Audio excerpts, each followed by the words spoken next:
নমস্কার বন্ধুরা, আমি পামেলা। আজ এসেছি একটি ভর্তা রেসিপি দেখাতে।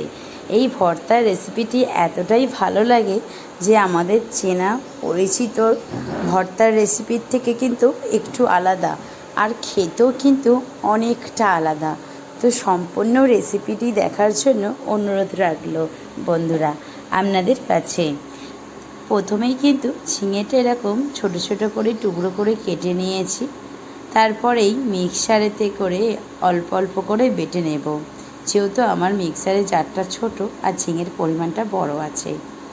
তাই কিন্তু ঝিঙেটা আমি অর্ধেক করে দুভাগ করে নিয়ে করে নিলাম পেস্ট। প্রথমবার এমনিই পেস্ট করে নিয়েছি, দ্বিতীয়বার পেস্ট করার সময় কয়েকটা 4-5টা মতন কাঁচা লঙ্কা আমি এখানে ভেঙে ভেঙে দিয়ে দিলাম, যাতে ভালো করে ঝিঙেটার সঙ্গে পেস্ট হয়ে যায়। আর কিছু দিতে লাগবে না, লবণ কিংবা হলুদ গুঁড়ো আর কোনো কিছু দিতে লাগবে না পেস্টটার সঙ্গে। তো পেস্টটা করে রাখা হয়ে গেছে। এরপর বানানোর জন্য তড়কাটা করার জন্য আর কি, তড়কা মারার জন্য কড়াই বসিয়ে দিয়েছি। কড়াটা গরম হয়ে গেছে, সর্ষের তেল দিয়ে দিলাম।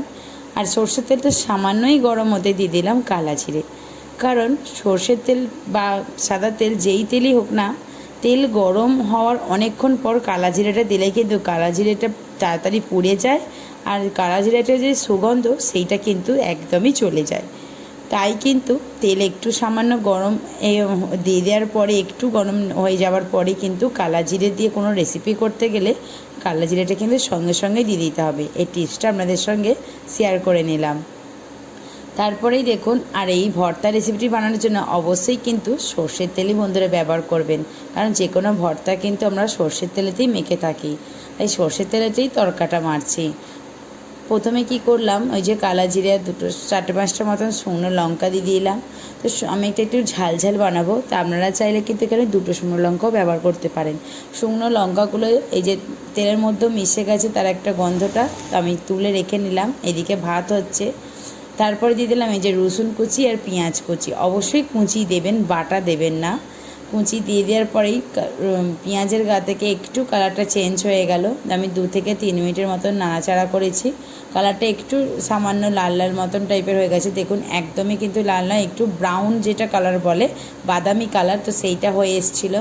তখনই দিয়ে দিলাম পেস্ট করে রাখা কাঁচা লঙ্কা এবং ঝিঙে যে পেস্ট করে রেখেছিলাম, তো সেইটা এবার দিয়ে দিলাম। তো এইটা নিয়ে এখন 2-3 মিনিট একটু নাড়াচাড়া করে নেব। দেখতে পাচ্ছেন কালা জিরেটা দিয়েছি, কত সুন্দর লাগছে দেখতে। আর ওপর থেকে দেখুন, এখন কিন্তু একটু হাতে ছিটকোতে পারে, আমি কিন্তু তাড়াতাড়ি করে ওই জন্য দিয়ে দিচ্ছি আর কি।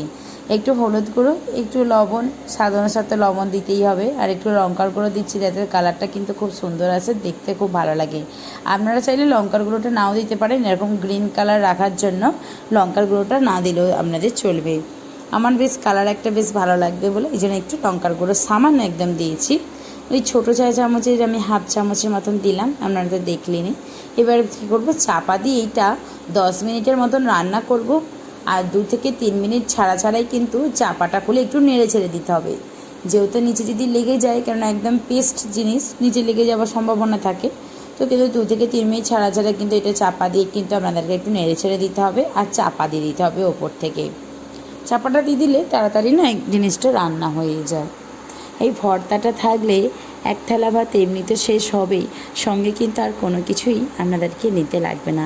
সত্যি এতটাই সুন্দর কিন্তু এই ভর্তা রেসিপিটি হয়। তো দেখুন আমার কিন্তু অলমোস্ট কিন্তু হয়েই গেছে। আবার একটু নেড়ে ছেড়ে নেবো। আর কতটা কিন্তু শুকনো টাইপের হয়ে গেছে, তো ভর্তা যেহেতু একটু শুকনো শুকনোই তো খাওয়া হবে, তো আর একটুখানি আমি 2 মিনিটের মতন চাপা দিয়ে দেবো, দিয়ে আপনাদের কাছে ফিরে আসছে। এই যে দেখুন এবার হয়ে গেছে 2 মিনিট। এবার ঢাকনাটা খুলে দেখলাম, পুরো একদম আমার কিন্তু ভর্তাটা রেডি হয়ে গেছে। এই পর্যায়ে এসে কিন্তু আমি গ্যাসের ফ্লেমটা অফ করে দিয়ে কড়াতেই রেখে দেবো। একটু ঠান্ডা হলে তারপর শুকনো লঙ্কাটা যে আমি ভেজে রেখেছিলাম সেটা ক্র্যাশ করে, মানে ওটাকে গুঁড়িয়ে আর কি, ওর ওপরের সঙ্গে ভালো করে মেখে নেব। ভর্তাটার সঙ্গে ভালো করে শুকনো লঙ্কাটা মেখে নেব। যেমন আমরা আলু ভর্তাতে শুকনো লঙ্কাটা মেখে নিই, তেমন করেই কিন্তু এই ভর্তাটাতে শুকনো লঙ্কাটা মেখে নিলাম। আমি এইখানটা করে ভিডিওটা, মানে ক্যামেরাটা ফোনটা হাতেই ছিল, কিন্তু ক্লিক করতে ভুলে গিয়েছিলাম। তো আমার মতন এরকম কারো একটা আধটা ভুলও মনে আছে তো অবশ্যই জানাবেন। তারপরে দেখি হাই যা, আমি তো ক্লিকই করিনি, তো ভিডিওটা হয়নি ফোনেতে।